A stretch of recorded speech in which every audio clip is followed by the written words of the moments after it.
This is the Portkeys PT5 V3. It comes in a very nice travel case. This is something on my other camera monitors I do not have, which is very nice. And there is enough room. It squeezes on this foam, but there is enough room to take everything you need with you in the case, including the cables and the camera mount, as well as the sun visor or the hood. Putting this aside here for a second, the one thing it does not come with is an NPF battery. So I have one here separately that we will use with the camera monitor. Initial impressions in looking at the design, it is mostly plastic. I like it. It has a manual on and off button. There is a lock so you don't inadvertently touch something on the screen that will show while you're live, if you're doing live streaming. This, I do like this, but I don't like that some of the menus do show up when you click them. There's a USB 3.0 port. I'm not sure why it's USB 3.0. It only provides power. It will not go directly into a computer. USB 2.0, which is only for firmware upgrades or LUTs upgrades. HDMI out, HDMI in, and two quarter inch mounts, as well as a microphone in if you want a microphone running into this, and a headphone out. So let's go ahead and power this up. Actually, before we do that, this sun visor is one of the better designs I've seen. Highly usable and very sturdy. There are these plastic clips that will clip on the side, but before you do that, you can attach the sun visor to it, fold it out, flip your screen around, and then these snap into place.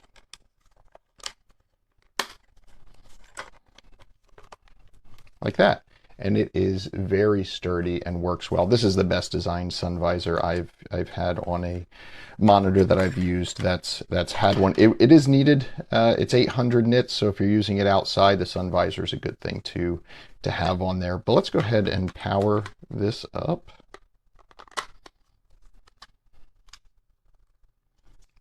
Put the NPF battery on there. It doesn't really click into place, but it does hold firmly. We'll go ahead and flip the switch there to power it on, and then I'm going to hook it up to my Canon R50 over here, which I just have on, kind of pointing off into the distance. We have an HDMI in. We'll go ahead and plug that in, and we get an image. About just a hair. We get an image on here. Now, the nice thing about this with the image, I'm going to run this HDMI out into a capture card into my computer here. And when I do that, the camera's sliding around here. When I do that, I am going to start recording on the capture card. When I run it in, you can use this menu at the bottom here. Has backlight, contrast, sharpness, chroma, color grader. We can go to more settings here. I can click on those. It's not letting me click on those actually. Oh, I'm sorry, I got the live UI locked, so it won't let me click on anything. Once I unlock that, I can hit settings and I can adjust, do a display flip if I need to, if it's flipped upside down, vertical flip, horizontal flip. I can adjust the mic volume, the headphone volume, do an image reset or system reset. Now, what I don't like, and you will see here on the screen, if I double click at the bottom, or if I click towards the bottom, it brings up a larger menu. And this is the menu that you'll need to use for a number of things, right? Like if you have these hot functions where you can turn on grids. Now I can turn on the grid here, but you will not see the grid. If I close this menu, you will not see the grid on the actual display itself or on what's being captured. However, you do see the menu. So you can turn on false color, zebra, peaking, different things. You will not see those on the HDMI out, but you see the menu on the HDMI out, and I don't know why they do that. There's no way that I've seen to be able to disable that, and that's a big disadvantage in my opinion. There are a number of configurations that you have access to. If you go into functions here, zebra, false color, RGB waveform, audio meters, Luma histogram, rectangle crop, image capture, image overlay, HDR, check field, and then out here we have well, the grids, which I have on. I can turn those off, or I can turn them on and increase the number of grids, or I can turn it back up to 2, so when I actually come to use it, it's on what I want it to be. If I turn the grids off and go back, there are guides. I can turn on a center guide, and then we also have crosshairs, and you can move the you can offset the crosshairs if you want to. So, and you can even change the color. You can make the crosshair red, green, blue. So very full featured menu. They have these quick function buttons that you can set. So if I want, instead of peaking here, if I want the crosshair on function number 1, I can set that, and then from here, this menu, I can turn it quickly. I can turn it quickly on and off. But again, the biggest disappointment that I have here, while those grids and crosshairs hide, the menu does not, and that's a big disadvantage in my opinion. It really keeps it from being usable for me for live streaming purposes. So this cold shoe mount is very nice. We got rubber grips here on the part that locks down on the camera, as well as 2 little rubber pieces here that line up with the bottom of the monitor. So when you tighten it, you don't get any twisting. And this is configurable with respect to tension. I did need to tighten it a little bit from what was out of the box because it was a little bit too loose, but you can tighten that, and you can also tighten, so if it swivels, this can swivel left or right, you can tighten or loosen that as needed. Not a bad design. It does have a fan that is always on. You can increase or decrease the fan level. You probably didn't even hear it here while I had it on, because it is very quiet when it's on level 1, and then you can turn it up to level 5. So very good product offering. I think this is worth the price. I just there's some misses in the software. I like the menu design, but there's some misses there, and I really think they could have made this USB 3.0 port functional. Hi there, my name is Rich Sermonello. I'm a professional photographer and Amazon influencer, and today I'm going to talk to you about the Portkeys 5-inch monitor, the PL5. When you open up the box, you'll notice that it comes in a hard case, which seems kind of cool until you try to repack it. It's actually very difficult to repack. But what the monitor comes with, it's not the battery. All right, it comes with the flat screen. It comes with this hot shoe, cold shoe with a 1/4-inch thread at the bottom mount, so that you can put it on a light stand or put it on top of your camera in the hot shoe. And it detaches. It can be screwed onto the bottom, or it can be screwed onto the right side, so you can mount it vertically or stick it on the side, however you want to mount that. So I'm going to put that back in. It does come with a USB memory card, which I have stuck here in the bottom. There's a USB port at the bottom. Very tight, super tight.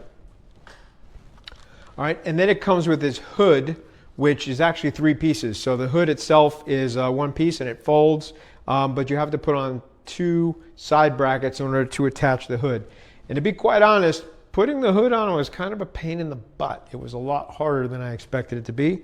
And now that I've gotten it on, I don't want to take it off. But eventually I'll have to take it back off to put it in the box. The controls are pretty simple. There's a lot of on-screen controls when the unit is powered on. Right now it's not on. And there's only 3 buttons on the top. one of the tricky bits was I had a really hard time installing the battery in the back, okay? And it takes a standard battery. It's not included, but it comes with NPF batteries. It doesn't come with NPF batteries. It takes NPF batteries, or one NPF battery. So I had a really hard time getting a battery in here. I'm thinking, man, this thing is not right. It doesn't fit. Well, got to read the manual.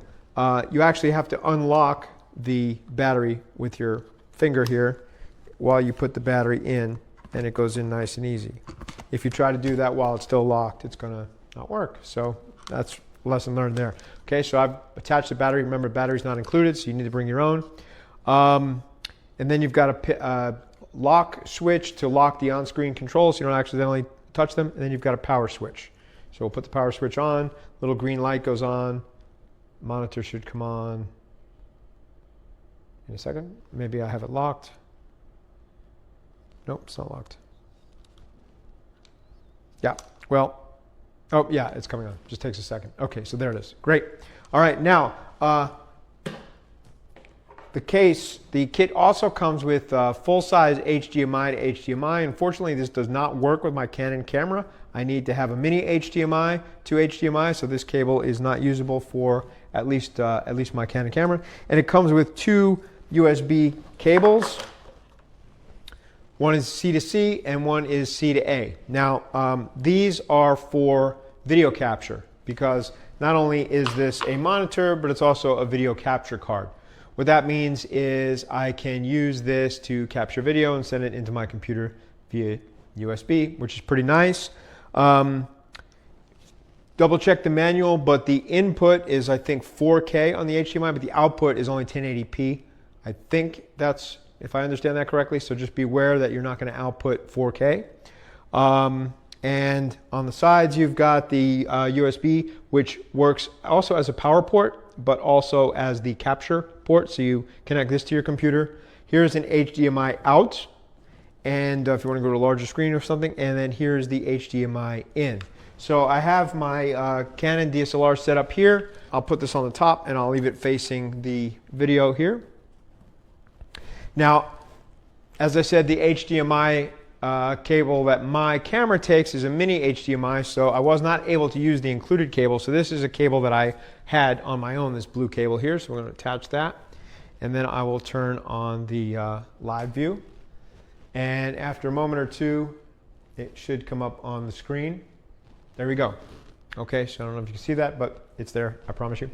All right, now, if I want to use the capture feature, I can go from the USB-C port into the USB-A on my laptop. I've got an older laptop here too. So I go out to here and then I throw it in this USB port. And I'm using an application on my desktop called Ecamm Live, and Ecamm Live is like a little streaming studio. So right away it picked up because I had it attached a moment ago, so right away it picked up this that you're seeing here is coming directly from the camera. So everything works. It's pretty nice the way it works. I think the 5-inch screen is a good size. There are controls on the screen, so you can have a little sharpness indicator.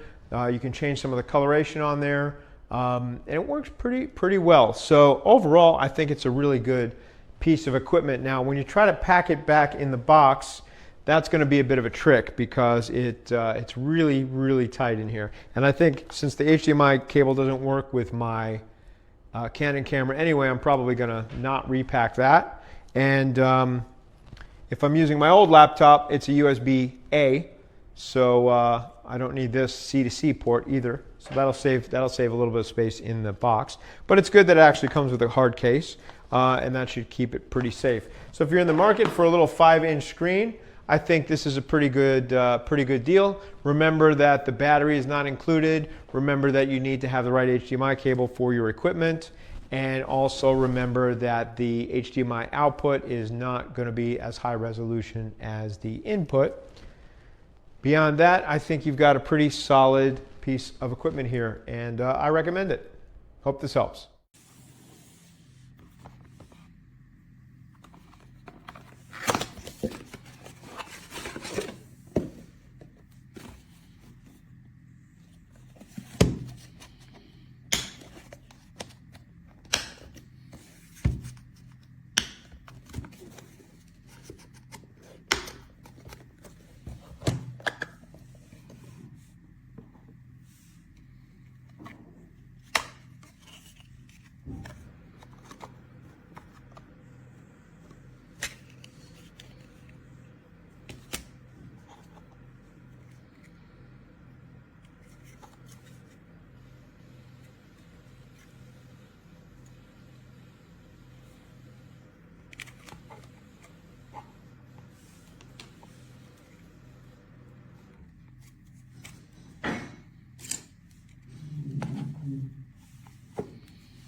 Prova, prova.